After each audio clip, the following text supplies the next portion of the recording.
Hello and welcome to Smiling Souls. Hey, Hello, Wendy. everybody. Hey. How you Uh, doing today? well, I'm a bit muffled. I'm muffled. I'm a bit muffled. You all know Yes. why. Time was wrong. We got the time wrong. Showed up in my crazy hair and no makeup and pajamas. So Yep. Hey, muffled. man.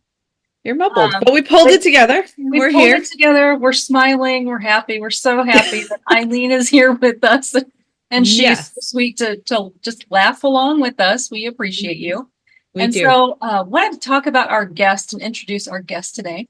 Eileen Trauth is an author, poet, playwright, and professor emeritus of information science and women's and gender and sexuality studies at the Pennsylvania State University. But essentially, she is a storyteller. During her academic career, she conducted interview-based research, which she published 10 books, numerous articles, and an award-winning play, iDream. She now expresses her storytelling in poetry, fiction, and memoir writing. Her poetry appears in her poetic memoir, Ordinary Time, and that's from Kelsay Books 2023, as well as in print and online journals and in several anthologies. When she isn't writing poetry, she is at work on a novel on her family stories.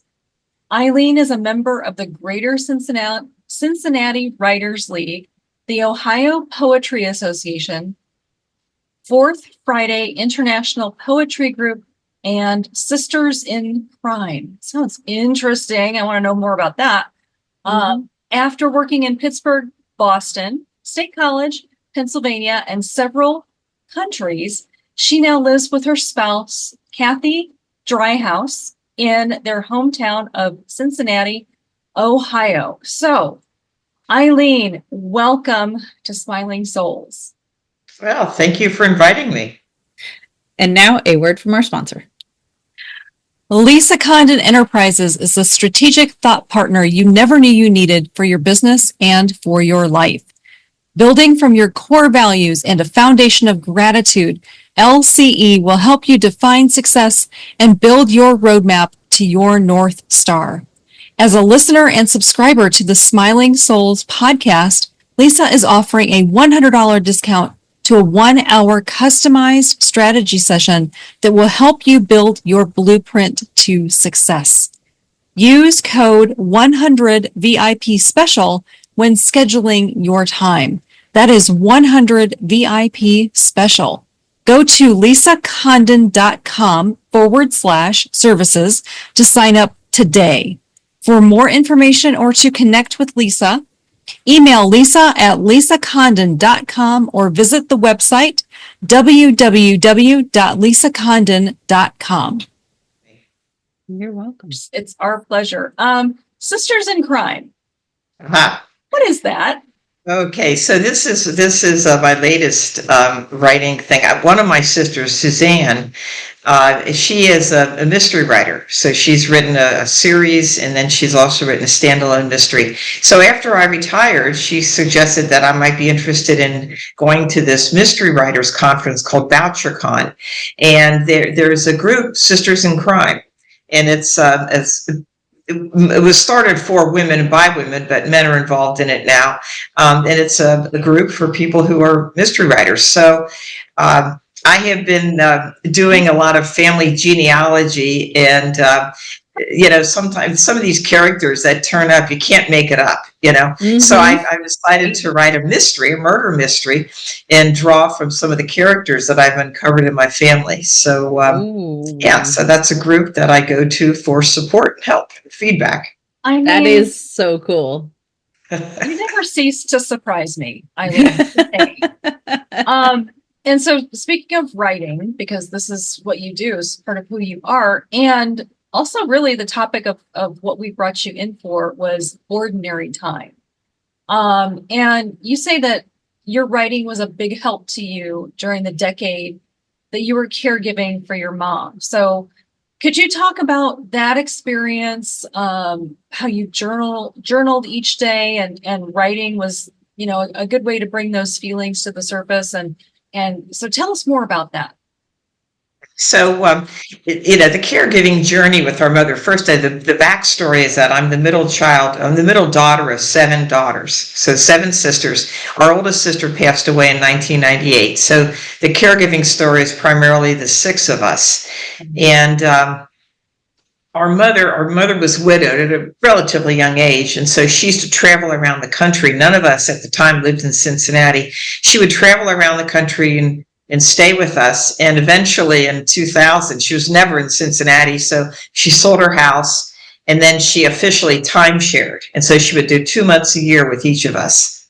So that, I call that kind of the independent living phase, because, she was getting up there in age. She was into her 80s.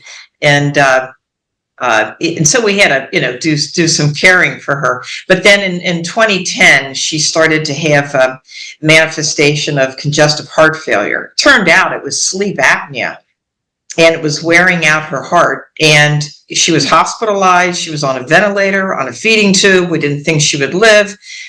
They took her off the ventilator and put a mask on and a CPAP machine, and she lived another decade. So that was the primary caregiving journey that went on from 2011 until she died January 1st, 2020. So I've always aspired to write in a journal. I didn't always achieve that. When I traveled, I would do that. But then I retired in 2017 and got more involved in my mother's care, and I would spend more time in Missouri. She was in Columbia, Missouri.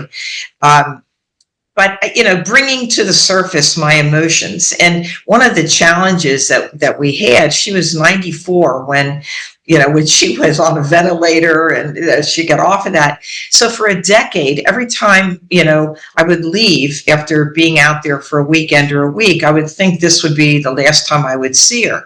So there were a lot of strong emotions. And I found what motivates me to write poetry tends to be observations about life and or strong emotions. And so I found that writing poetry was a very good way for me to express myself by bringing it into consciousness, by writing about it, helped me to sort of process. And certainly after she passed away, and then 2 months later we go into the COVID lockdown, I put the book together during 2020 and 2021. So certainly that putting the book together was a way for me to process, her passing. Mm-hmm. Wow. So many emotions going through, and the journaling helped you process that. And the, you going away and then coming back, and every time you left, like, is this the last time? And you're kind of saying goodbye. Yeah. Right. Okay, well, she's still here when you return. And that I get that. I hear that all the time from my clients that are in very similar situations, that it's just emotionally exhausting because you're saying goodbye all the time because you don't know. Yeah. And then they hang on Yeah. for, another month, year, whatever, but you're Yeah. still in that space. So Yeah. completely Yes. understand that. And you talk about was it New Year's Day your mom passed away? Yes. I know you're going to share more about that. There's a really interesting story that Eileen's going to share. And so if you would tell us, what's something you've already shared, your personal journey with your journal and writing, but is there more of another story or experience that you think might resonate with our audience? Well, Mark Twain, I think, said, humor is tragedy plus time. And I would say, my mom is now just a little over 5 years since she passed away. Yeah. And we had numerous experiences, mostly about logistics, because, and these experiences were highly stressful. So we So what happened was, my mother could no longer travel, so she's out in Missouri, and we hired a caregiver, a company home instead, and somebody would be there originally 9 to 5, but then increasingly into the evening, from Monday afternoon to Friday morning.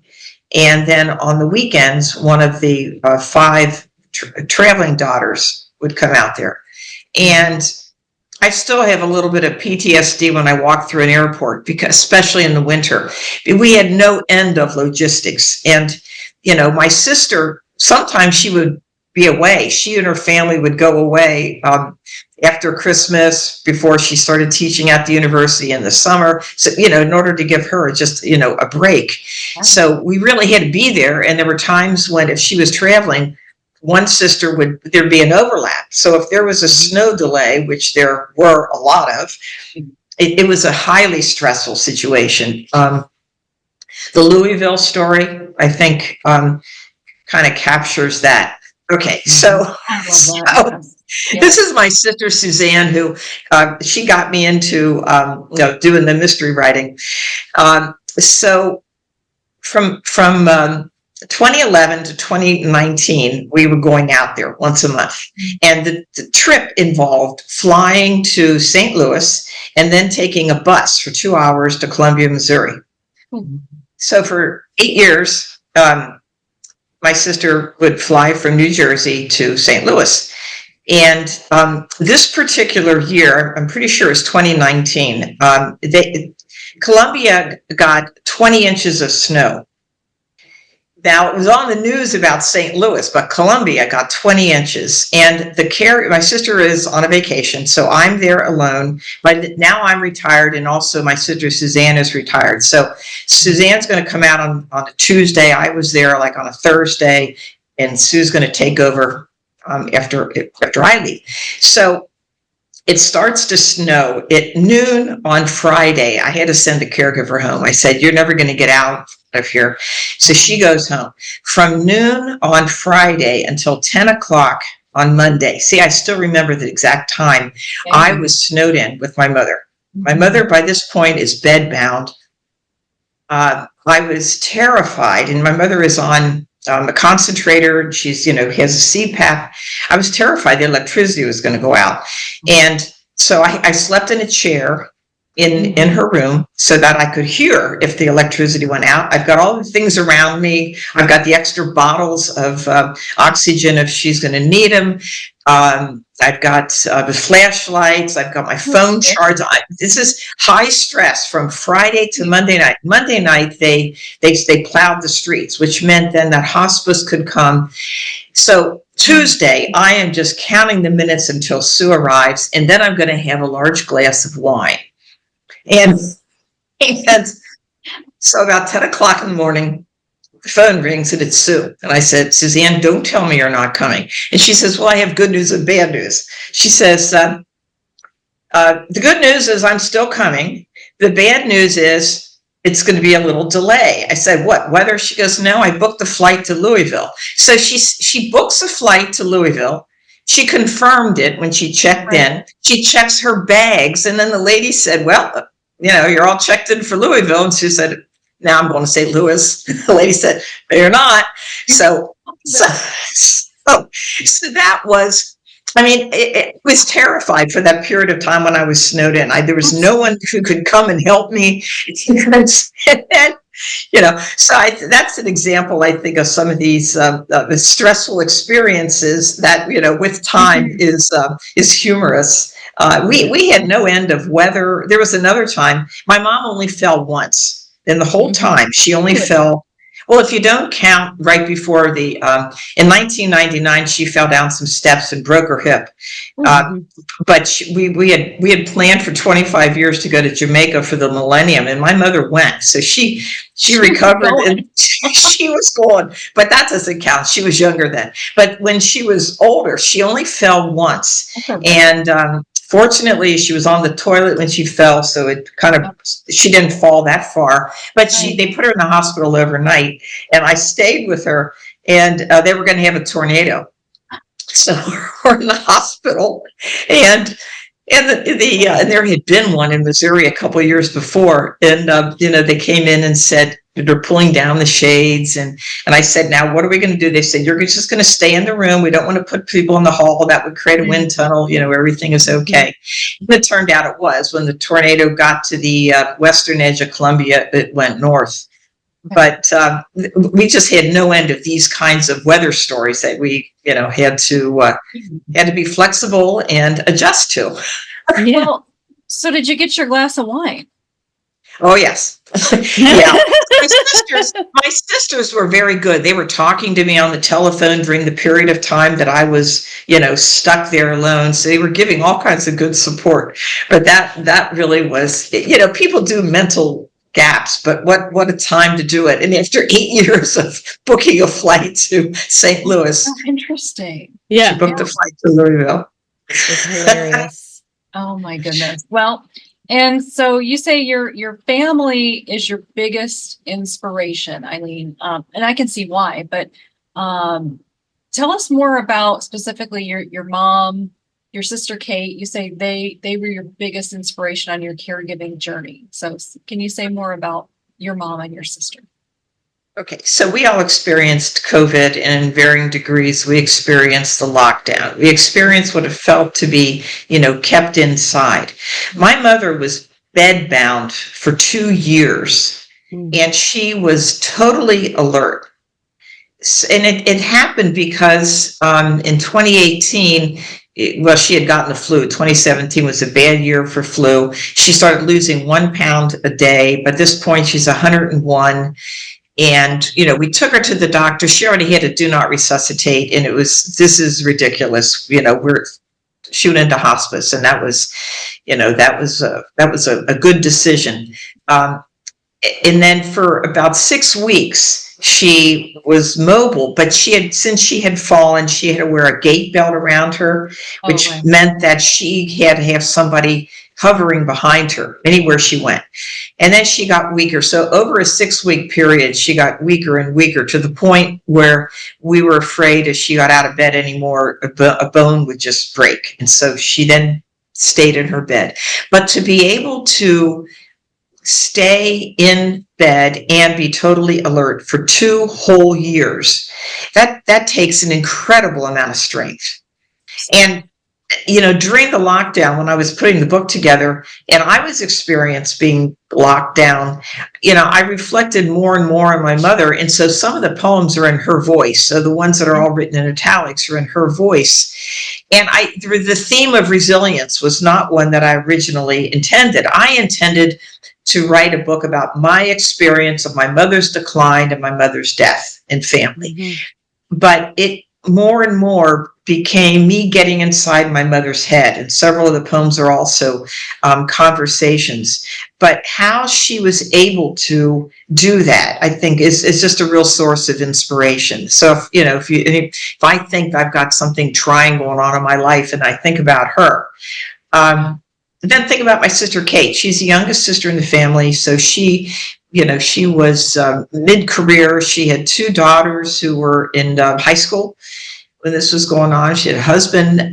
So she had a full life going on, and flexibility, a lesson in flexibility. And if, talking to Kate, she would say she was not in control. She'd be at work, there'd be a caregiver, but then the buck stopped with her. She'd get the phone call saying something is happening. And then maybe Kate would have to leave a meeting and then she'd have to come home. So, when I think about in my career, when I had stuff to do and then I'd get interrupted and wait a minute, I was just in the zone and I'm writing. This was happening to Kate a lot. And so, again, how she managed to cope was a source of inspiration.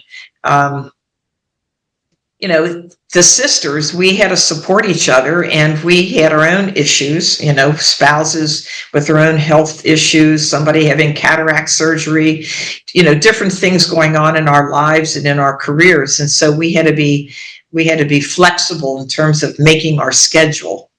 And then my spouse, none of us would have been able to do this. So we didn't have the financial and emotional support because it was costly flying out to Columbia, Missouri, and sharing the cost of the caregivers. My mother had sold her house, but that money had gone, away.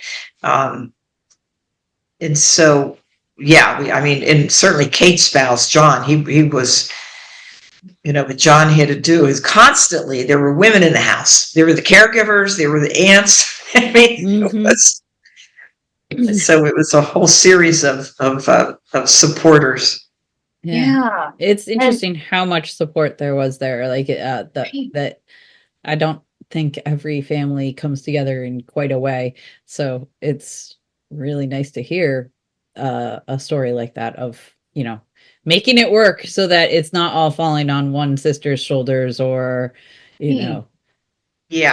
Because a lot of times that's it. It's like, oh, you live closest to mom, you get to take care of her, and that's a tribute to you guys, I guess, that you worked together to try and make it even as possible. Absolutely. Yeah. Certainly Kate had more burden, but Kate was also in charge. There was never any decisions that had to be made. Kate was the one who got to be the final person. So we because she was in charge, then we didn't have any kind of internal stuff. I think some of the reason, certainly our mother, our father, he died when some of us were still in school, but he had always, sent a message of you got to take care of each other. And our mother, she just lived her life with love. But I also think because she had been staying with us, she had been doing this, because it wasn't like we planned it. Yeah. When she first started having her health decline, she ended up with me in State College, Pennsylvania, for 4 months.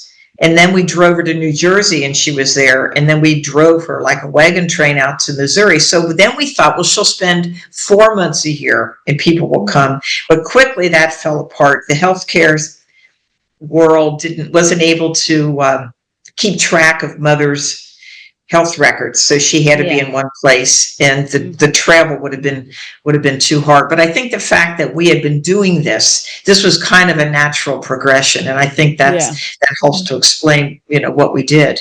And it was very enjoyable. Getting there, getting home was the problem. I mean, the transportation I was stuck out there once when they had a polar vortex and it was 45 below zero. Oh my gosh. And most of us were university professors, which is also a piece of this story, because we had more, there were 5 Dr. Trauths. And so we had more flexible work schedules.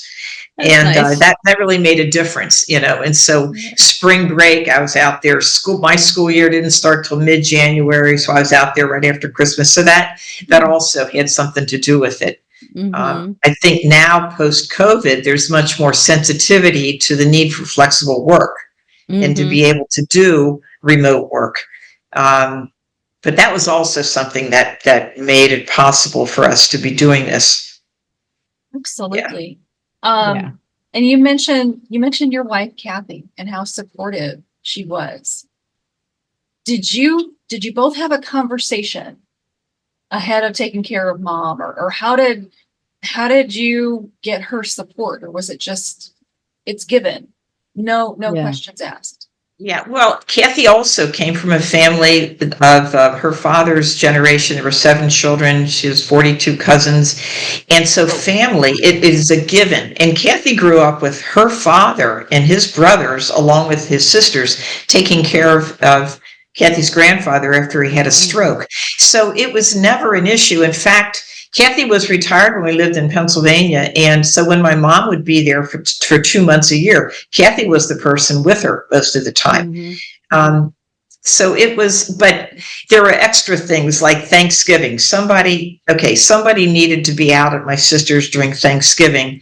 And Kate really didn't want to have a paid caregiver.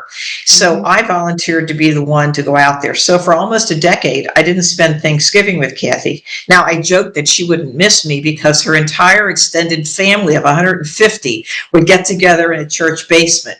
So part of that's true.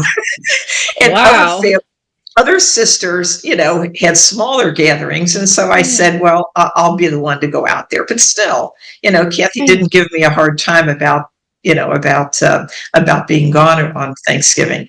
And so I was able to be there, and it was a much more, I think, pleasant experience for my sister Kate and her family. Mm-hmm. Absolutely. Wow. Yeah. So let's talk about your book, Ordinary Time. This is a great resource. I don't know how long we have known each other, Eileen, but when we met, I read your book with your poems, and they are cathartic. Some of them are just kind of heart-wrenching, just saying. And then there are some that are like, ooh, I got chills with that poem. And I'm talking specifically about the poem about the day your mom passed away and the knock on the door. Mm-hmm. So can you tell us about Ordinary Time, and you can, if you want to read that passage or however you want to do that. Sure. So it was in 2018 when my mother went into hospice. So she got the flu. We had this, well, this was also a horrendous, the last time she went to the doctor, she wasn't yet in hospice, and I'm trying to get an appointment. She's losing weight. I didn't know what to do. And, they said, well, there's an appointment in 20 minutes. So mom is in bed in her pajamas. So we bundled her up, put her in a, warm as she could. Then we take off to get to the other side of town. It should have been a 45-minute drive. And Kathy's a good driver. I think she channels a taxi cab driver, but we're going down a divided highway. Kathy slows down to 50, makes a left turn against a red light into the hospital place so she could, make the appointment. So that was the decision with the doctor that this is ridiculous. It would be best for her to be in hospice. So, we come home, we do the hospice thing, and then I stayed on for 2 months. And while I was there, I was very, very emotionally strong, because hospice means your death is imminent. Of course, Mother probably broke a record being in hospice for 2 years, but we didn't know that. Yes. Yeah, she was in hospice for 2 years. So there is all of this. So and then the other thing is there's a whole religious backstory. So we were all educated with a lot of years of Catholic education, and Mother was very religious. And this thing happened January 4th. So January 6th is when the Christmas season ends in Catholic liturgy, another Christian liturgy. And then Ash Wednesday is when Lent begins. And the period in between is called Ordinary Time.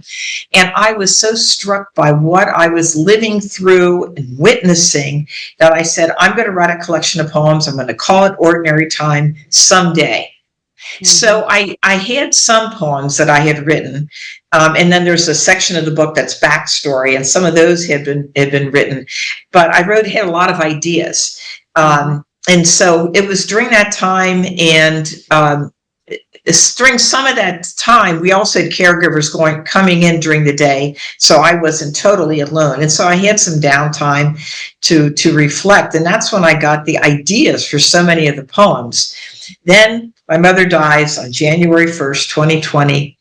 And that's when I then, in my lockdown, I began to write. Also, I have written poetry for 50 years, but I was being an academic and I was writing academic stories. So I was not writing poetry or trying to publish it. So in 2020 is when I first published anything. And I took some online courses and started to put the book together, and so it took shape during then. But the essence of Ordinary Time is that it was an extraordinary experience, is played out through ordinary events. So can you hold up the book? Oh, sure. Yeah. This is it. Nice. So this is a picture. There aren't a lot of photographs that have all of us because there's a 15-year spread. And so Kate was born in 1960, and my oldest sister went away to college in 1963. So there was just 3 years when we were all together, and then either my mom or my dad was not in the picture because they were taking it. So this is a photograph that we just recently came upon, and I thought, well, this is so cool. a perfect one. So would you like me to read from the book? Yes, please.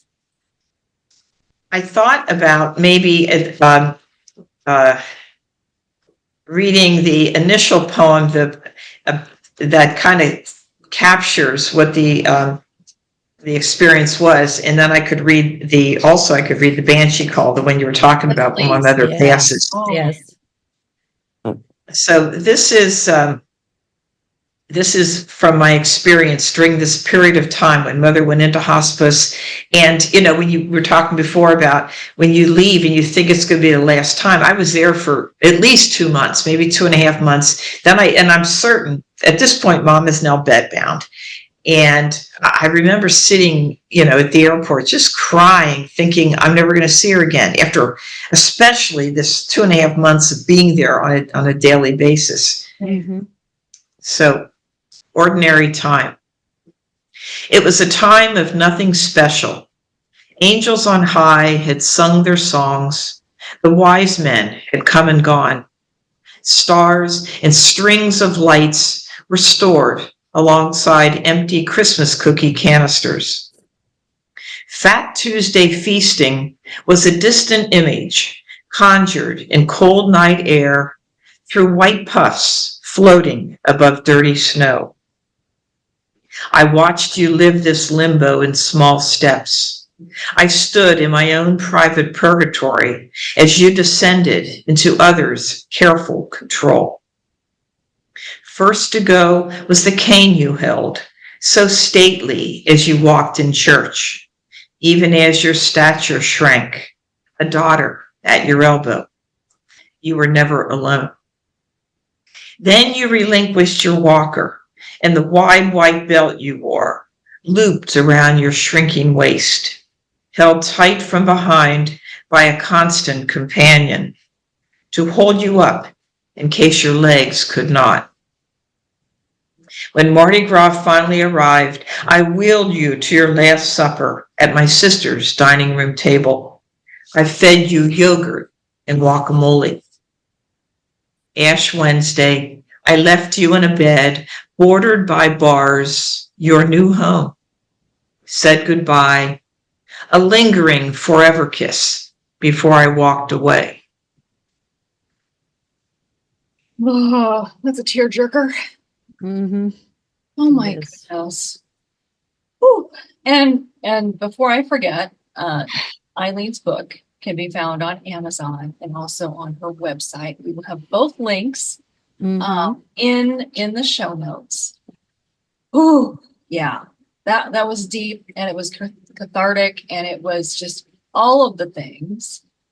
And now, if you would share the backstory of the day your mom passed, and what gave me chills, I think it gave Steph chills too when she heard this. Mm-hmm. Okay, so my mother was half German and half Irish, but she only identified with her Irish part. So, and we had the good fortune of going over once. I lived in Ireland for a year, and she came over, and her sister, the two of them in their 70s, they came over for a month and lived with me. And then when they were in their 80s, they came over another time. So she loved all things Irish. I typically would stay with mom the week after Christmas and by then I was retired. And then my sister Suzanne, the Louisville lady, she was there with her spouse. So the four of us were together. We had a New Year's Eve party. We celebrated. We had Christmas. We had Thanksgiving. We did everything in mom's bedroom. And that Christmas, everybody was there. All my nieces and nephews and excuse me, sisters, everybody was there. So Suzanne made mom's chili. So we had chili. And we had a good time. There's a game called Quiddler, which is like Scrabble, but it's with cards. I wasn't even competitive. Sue, her spouse, and my mom were really at it. My mother was doing very, very well. So we celebrated New Year's Eve at 11 o'clock, which was midnight in New York, and watched the ball drop. And they all went back to the hotel, and they were going to leave the next day. So normally Mom would wake up at 5 o'clock for the first time. He had to sort of take care of her needs. But Sue had said, well, we stayed up late. Why don't you just wait until 7? So they all left. I'm in Mother's down for the night. She's got her mask on and everything. And then I heard knocking at the front door. And I looked out because they had the Christmas lights on. It was visible. There's nobody there. And then I was gathering things up, and then I heard some more knocking at the back door. And I went over there, and I didn't see anything. So I just kind of wrote. By then it's midnight in Missouri time. So I thought I was just, midnight, people are celebrating, whatever. I didn't think much about it. So I went to sleep and got up at 7. And I came downstairs and I said, Happy New Year, Mom. And she sat up in bed and said, I can't breathe. And then her face kind of seized. And we had morphine, we had Ativan. But I did the Ativan. I'm trying to get it underneath her tongue. And I didn't know if she had died or if she had had a stroke or whatever. I put the mask on and immediately called the hotel and got them before they left town. And then I got a hold of hospice. I think my mother passed away right then when she said, I can't breathe, and her face seized up. But I couldn't let go of this idea that, that there was this knocking. And there's a tradition in the Irish culture about the banshee. And the banshee is a spirit who wails when people are going to die. But somehow I thought there was a knocking. And at some point I contacted Irish colleagues to verify this, and they said it was the case. Mm-hmm. But it was only recently, it was only in the last couple of months when I was putting together some genealogical materials, because I also do that, that I realized that it was my mother's grandmother's people that I met in Sligo, and they are the ones who initially told me the story of the banshee. I didn't even know that at the time, that the banshee knocks. So it's a true story. The banshee knocked, and the other thing about my mother's Irish background, her maiden name was Donlan, and the Donlans were they were the bards, they were the poets in Irish culture, in ancient Irish culture. So this is in that tradition. Shall I read it? Yes, please. Okay. Banshee call. 3 knocks on the front door. No one there. 3 knocks on the back door. Where are you? Why are you here? The midnight clock ticks new day, new year. While you're knocking, warns me someone is giving in. Passing through. The membrane is thin. Then I knew. Your spectral wail was muted during the days of her decline, when frail bones, withered lungs were lifted from her prison bed by spirit songs her father's ancient people sang. A soaring soul was not enough, it seems, to keep your call at bay. You draw her near, and she succumbs. So that's the closing poem in the book. I love that. Neat. So and Steph is an Irish girl at heart too, and so I think that really resonated with her. Oh yeah. Oh yeah. Wow. Well, Eileen, thank you so much for joining us and putting up with our disorganization and our chaos. Flexibility, right? Yes. We appreciate you very much. And we will put all the links and all the places that people can find you in the show notes. And really check out her book, because even if you're someone like me and you're still taking care of a parent, even if you're not hands-on, like I'm not hands-on. I found a lot of value in this book. So check it out, read it. It is very, it'll fill your soul. Definitely. Thank you. Thank you. Yeah. I actually have one more question. Okay. So circling back to the fact that you journaled and wrote those 10 years, and you were saying that you typically didn't journal unless you were like traveling or something. I think that's a statement many of us can understand and relate to. But being that you're a writer, it's a little surprising. Although I know, like, when I used to write more, it would be, you know, all right now I'm inspired to do this. I'm going to sit down and do the thing. But what did your journals look like in those times? Like, you know, were you just writing what was happening? Were you just kind of sharing your ideas and occasionally a poem came out? Or was it like, I'm just curious, because I think it might help people to think, one, of utilizing that journaling skill for releasing emotions and just thoughts. But if you can just share a little bit more about the journaling part piece. I think, you know, when I would do the journal and the reason as a writer that I didn't journal earlier is because I was writing, but I was doing academic writing. And so that was the problem. So there were two things I guess I was doing. One is I was also reflecting on my retirement, because I had, during the winter of 2018, I had just retired this summer before that. So I was reflecting on, okay, now I've got a new identity and I want to know how I'm going to spend my retirement. I thought, well, if I document how I'm spending it, that'll tell me something about how I want to spend it. So partly it was writing, you know, how I was spending my time.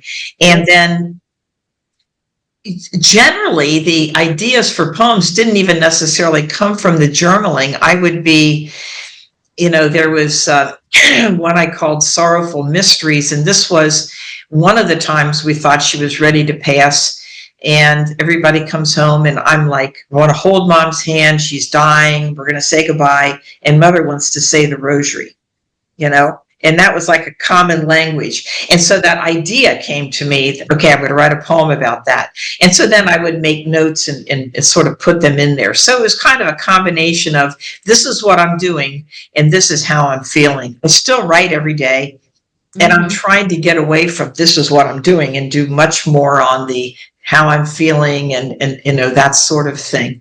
But, you know, for people who are caregivers, I can see a benefit of this is what I'm doing. Like I said, my sister Kate, she, you know, she was in the throes of her, you know, her career. And if she was thinking, gee, I haven't been so productive this week, if she had looked at the things she was doing for caregiving, she was doing a lot. So I do see a benefit for caregivers to be actually writing down what they're doing, because that could maybe be some comfort, give them a break about, yeah, you're doing a lot. Maybe it's not what you intended, but you're doing a lot. Exactly. Yeah. Between that and working out emotions, it could be very, very cathartic, I think, for people to, you know, whether it's, you know, months later, you look and just go, oh, okay. Stop beating myself up. Exactly. Yeah, right. Exactly. Yeah. Yes. Yeah. Okay. Well, thank you. I just think that's an important one, because I think some of us, I've talked about before, I kind of struggle with journaling. I'm just not good at habitually doing it.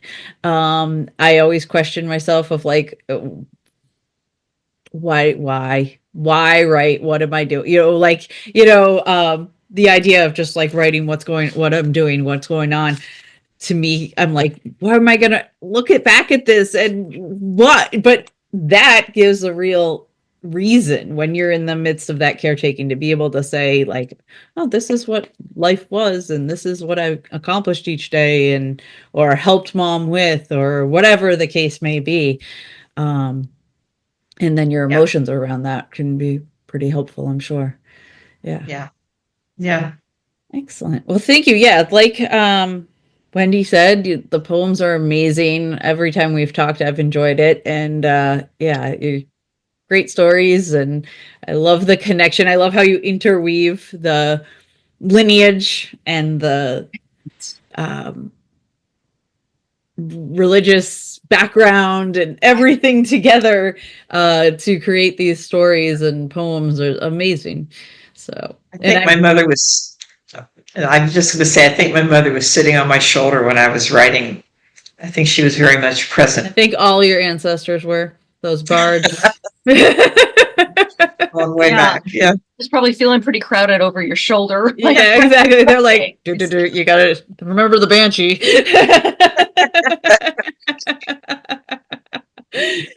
Oh, I love it. And I you'll have to let us know when you write your mystery book. It sounds, I bet it'll be amazing. Yeah. Well, I've got a draft, and now I'm revising it, and so yeah. So That's I will awesome. I will certainly let you know. Yeah, as That'd it be awesome. progresses. I Thank love you. the mystery book too. So Me too. Me too. let us know. Excellent. Okay. Well, thank you so much. It was a pleasure having you and Thank you. sharing your stories. Thank you. Thanks for inviting me. Of course.